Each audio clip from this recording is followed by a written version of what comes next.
You did it. 3 to 6 months of expenses, sitting in a savings account. You hit the goal everyone tells you to hit first. And now, you're stuck. Because nobody talks about this part.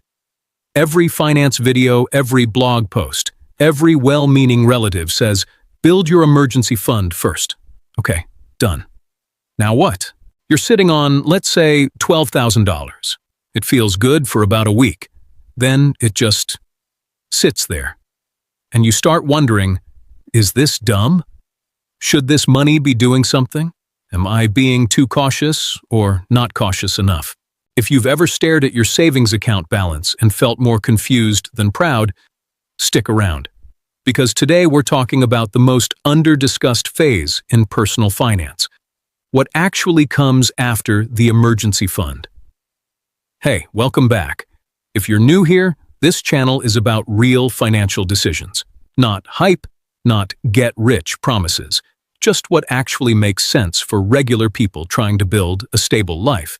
And this topic matters more than people think, because the emergency fund stage is where a lot of people either lose momentum or make their first real money mistake. They either let the cash sit there forever, losing value to inflation, or they get impatient and dump it all into something risky because they're bored of not doing anything with it. Neither of those is the move.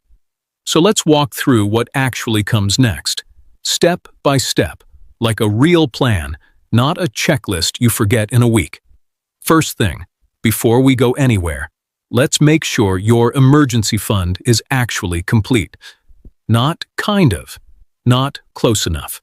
A real emergency fund covers your essential expenses, rent, food, utilities, insurance, minimum debt payments, for 3 to 6 months. Not your full lifestyle, just survival mode expenses. Here's the question I want you to actually sit with. If your income stopped tomorrow, how long could you live without panicking? If the honest answer is less than 3 months, you're not done yet. And that's okay.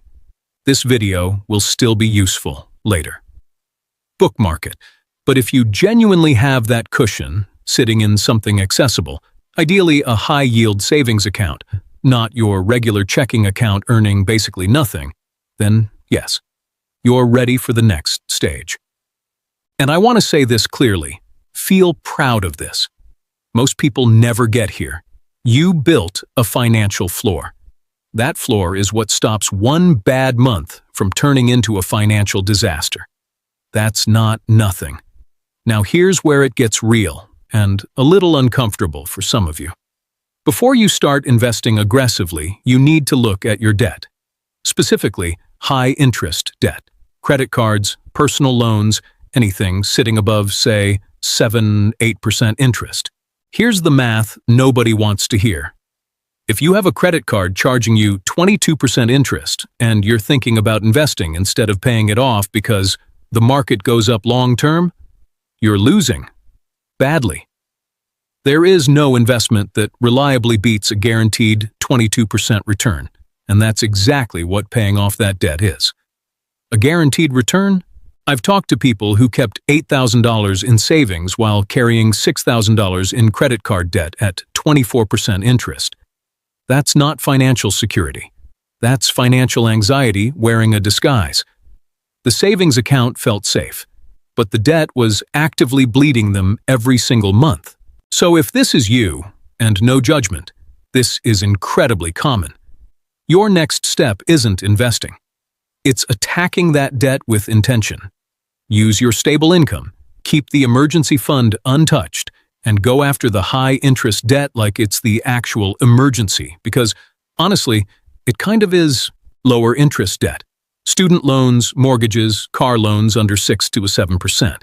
That's a different conversation. We'll touch on that in a bit. Okay, assuming you're debt-free of the high-interest stuff, or working through it responsibly. Now, we talk about where this extra money actually goes. And I want to be honest with you, this is the part people skip because it feels boring. Retirement accounts don't feel exciting. There's no app notification telling you you're winning. It's just numbers quietly growing in the background. But here's the thing. This is genuinely one of the most powerful financial decisions you'll make. If your employer offers a retirement match, meaning they put in money when you put in money, that is free money. Not metaphorically, literally, free money tied to your paycheck. If you're not contributing enough to get the full match, that's priority number one. I don't care what else is going on. That match is an instant, guaranteed return that you will not find anywhere else. After securing the match, look at tax-advantaged retirement accounts available to you. These vary depending on where you live, so I won't pretend there's one universal answer here. But the principle is the same everywhere. Money that grows with tax advantages, left alone for decades, becomes shockingly powerful through compound growth. This is the unglamorous part of wealth building. There's no thrill. But 30 years from now, the version of you living comfortably will thank the version of you who did this boring step today. Now let's talk about something most people completely overlook: sinking funds. Your emergency fund is for true emergencies: job loss, medical issues, your car's transmission dying without warning. It is not for predictable expenses you already know are coming. This is where people quietly drain their emergency fund without realizing it. Car registration, holiday gifts, that annual insurance premium, a friend's wedding you have to fly to. These aren't emergencies.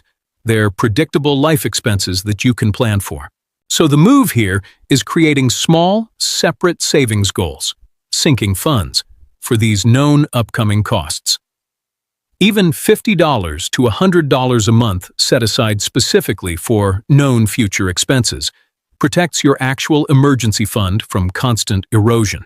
This single habit is the difference between people who keep their emergency fund intact for years and people who rebuild it every 6 months, because something always comes up. Something will always come up. The question is whether you planned for it. All right. Now we get to the part you've probably been waiting for. Investing. This only makes sense after the previous steps, and I say that because investing money you might need in the next 2 to 3 years is genuinely risky. The market doesn't care about your timeline. It can drop 20% the same month you need that money for a real expense. But if your foundation is solid, emergency fund intact, high interest debt handled, retirement match secured, sinking funds in motion, investing additional money becomes a long-term growth tool, not a gamble. For most people, this means low-cost, diversified investments, broad market index funds being the most commonly discussed option, simply because they spread risk across hundreds or thousands of companies instead of betting on one. This isn't about picking the next big stock. It's about consistency. Investing a set amount regularly, regardless of what the market is doing that week, and letting time do what time does. Compound. I'll be honest with you, the first year of investing feels anticlimactic. The numbers move slowly. It's not exciting. But this is also exactly why most people never build wealth. They want fast results from a process that is intentionally, structurally slow. Here's something I think is more important than any of the steps we just covered. There's a mindset shift that happens after your emergency fund is built. And if you don't recognize it, it can quietly sabotage you. Before the emergency fund, every dollar felt urgent. Save, save, save. Once it's built, that urgency disappears. And for some people, that turns into the opposite extreme. Spending freely because I finally have a cushion. I've seen this happen. Someone builds a solid emergency fund, feels a wave of relief, and within a few months, lifestyle creep quietly eats away at the progress. New car, bigger apartment, more frequent takeout. None of these decisions feel reckless in the moment. They feel like rewards. And you do deserve to enjoy your money. That's real. But there's a difference between intentional enjoyment and unconscious drift. The goal isn't to stay in scarcity mode forever. It's to move forward with a plan, where spending and saving both have a purpose, instead of one quietly replacing the other. So if I had to summarize the actual order of operations after your emergency fund is built, it looks like this. Confirm the fund truly covers 3 to 6 months. Eliminate high-interest debt aggressively. Capture any employer retirement match. That's free money sitting on the table. Build small sinking funds for predictable expenses. Then, and only then, start investing consistently for long-term growth. And through all of it, stay aware of your mindset because money habits shift quietly, not loudly. None of this is flashy. There's no overnight transformation here. But this is genuinely how real financial stability gets built. Not through one big decision, but through a series of boring, consistent, intentional ones.